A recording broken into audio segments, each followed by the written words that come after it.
ইন্নাল হামদুলিল্লাহ ওয়াস সালাতু ওয়াস সালামু আলা রাসূলিল্লাহ ওয়া বা'দ। সম্মানিত দর্শক ও শ্রোতা মণ্ডলী, আমি গাজী খালিদ সাইফুল্লাহ আপনাদের সম্মুখে মুহররম মাসের ফজিলত, এই মাসের গুরুত্বপূর্ণ 5টি আমল নিয়ে উপস্থিত হয়েছি।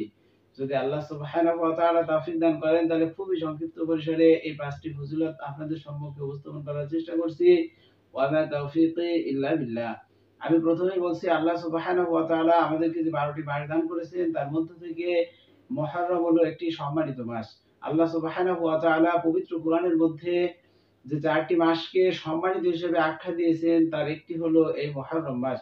অতএব এই পুরোটা মাস জুড়ে আমাদের হৃদয়ে স্থান দিতে হবে যে এই মাস সুবহান রব, আমার আপনার প্রভু মহান আল্লাহ তাআলার নিকটে সম্মানিত। অতএব প্রতিটি সময়, প্রতিটি ক্ষণ আমাদেরকে অত্যন্ত হিসাব করে, অত্যন্ত এই মাসটিকে সম্মান দিয়ে চলতে হবে।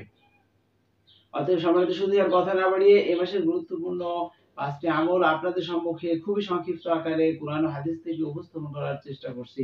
1 নম্বর আমল হলো গুনার নিকটবর্তী হওয়া যাবে না। কারণ আল্লাহ সুবহানাহু ওয়া তাআলা এই সম্মানিত মাসসমূহের কথা বলেছেন, ফালা তাজলিমু ফীহিন্না আনফুসাকুম। তোমরা সম্মানিত মাসসমূহে নিজেদের নফসের উপরে জুলুম করবে না, অর্থাৎ গুনাহ করবে না। আল্লাহ সুবহানাহু ওয়া তাআলা আমাদেরকে বিশেষভাবে এই সম্মানিত মাসসমূহে যথা এই মুহররম মাসে আমাদেরকে গুনাহ করতে বারণ করেছেন, গুনাহ করতে নিষেধ করেছেন। অর্থাৎ সম্মানিত সুধী, আমাদের 1 নম্বর করণীয় হলো এই মাসে আমি আপনি গুনাহের নিকটবর্তী হব না। এই মাসের দ্বিতীয় আমল হলো যেটা পবিত্র কোরআনের মধ্যে আল্লাহ সুবহানাহু ওয়া তাআলা বলেছেন, কুল কিতালুন ফীহি কাবীর। হে নবী, আপনি বলে দিন যে সম্মানিত মাসসমূহের মধ্যে যদি কেউ যুদ্ধ বিগ্রহ মারামারি করে তাহলে এর মাধ্যমে প্রচন্ড গুনাহ, অনেক বড় গুনাহ তার অর্জন হবে। অতএব সম্মানিত সুধী, এই সম্মানিত মাসে, এই মুহররম মাসে আমি আপনি ঝগড়া, মারামারি, দ্বন্দ্ব, হানাহানি করব না এবং এগুলোর নিকটবর্তীও হব না। কারণ সুবহান রব আল্লাহ সুবহানাহু ওয়া তাআলা সুস্পষ্ট রূপে এই মাসসমূহে যুদ্ধ করা, মারামারি করাটাকে অত্যন্ত গুনাহ হিসেবে আখ্যা দিয়েছেন। এ মাসের তৃতীয় আমল হলো আমি আপনি প্রত্যেক সোমবার এবং বৃহস্পতিবার রোজা পালন করব।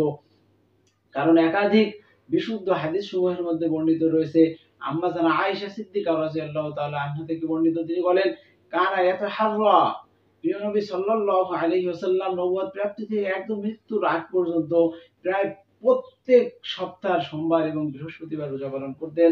অতএব সম্মানিত সুধী, আমার আপনার তৃতীয় আমল হলো, তৃতীয় করণ হলো এই মাসে আমি আপনি সোমবার এবং বৃহস্পতিবার রোজা পালন করব। এই মাসের গুরুত্বপূর্ণ চতুর্থ আমল হলো আমি আপনি 10 মুহররম এবং 9 মুহররম যথাক্রমে 16 জুলাই এবং 17 জুলাই আশুরার রোজা পালন করব। কারণ প্রিয় নবী সাল্লাল্লাহু আলাইহি ওয়াসাল্লাম বলেছেন, যে ব্যক্তি আশুরার দিন রোজা পালন করবে তার 1 বছরের গুনাহ ক্ষমা করে দেওয়া হবে। সুবহানাল্লাহি ওয়া বিহামদিহি। অতএব সম্মানিত সুধী, আমি আপনি অবশ্যই 17 জুলাই রোজা পালন করব এবং 17 জুলাইয়ের সাথে মিলিয়ে 16 জুলাই অথবা 18 জুলাই আমি আপনি রোজা পালন করব। তবে 16 জুলাই যদি আমি আপনি 16 জুলাই এবং 17 জুলাই রোজা পালন করা অতি উত্তম হবে।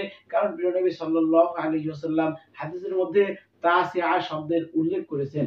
অতএব সম্মানিত সুধী, এ মাসের চতুর্থ আমল হলো আমি আপনি 16 জুলাই এবং 17 জুলাই অথবা 17 জুলাই এবং 18 জুলাই রোজা পালন করব।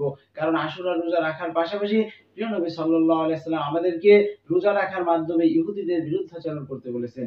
আর ইহুদিরা একটা রোজা রাখে, আমরা দুইটা রোজা পালন করলে ইহুদিদের বিরুদ্ধাচরণ হবে। অতএব সম্মানিত সুধী, আমি আবারও বলছি, আমরা চলতি মাসের 16 জুলাই রোজ মঙ্গলবার এবং 17 জুলাই রোজ বুধবার রোজা পালন করব। আর এই মাসের পঞ্চম গুরুত্বপূর্ণ আমল হলো আমি আপনি 13ই মুহররম, 14ই মুহররম এবং 15ই মুহররম রোজা পালন করব। এই রোজা সমূহকে বলা হয় আইয়ামে বীদের রোজা। এই রোজার অনেক ফজিলত রয়েছে। প্রিয় নবী সাল্লাল্লাহু আলাইহি ওয়াসাল্লাম আব্দুল্লাহ ইবনে আমর ইবনে আল-আস রাদিয়াল্লাহু তাআলা আনহুকে বলেছিলেন, হে আমর, সুম মিন কুল্লি শাহরিন সালাস, তুমি প্রত্যেক মাসে 3টি রোজা পালন করবে। কানা কাসিয়ামিদ দাহার, তাহলে 3টি রোজা রাখার মাধ্যমে আল্লাহ সুবহানাহু ওয়া তাআলা তোমার আমলনামায় পূর্ণ 1 বছর রোজা পালনের ফজিলত দান করবেন। সুবহানাল্লাহ। অতএব সম্মানিত সুধী, আমি আপনি 13ই জুলাই, আমি আপনি 13ই মুহররম, 14ই মুহররম এবং 15ই মুহররম রোজা পালন করব। আল্লাহ সুবহানাহু ওয়া তাআলা আমাদের প্রত্যেককে এই গুরুত্বপূর্ণ 5টি আমল সমাধা করার তৌফিক দান করুন। আমিন। ওয়া আখিরু দাওয়ানা আলহামদুলিল্লাহি রাব্বিল আলামিন। আসসালামু আলাইকুম ওয়া রাহমাতুল্লাহি তাআলা ওয়া বারাকাতুহু।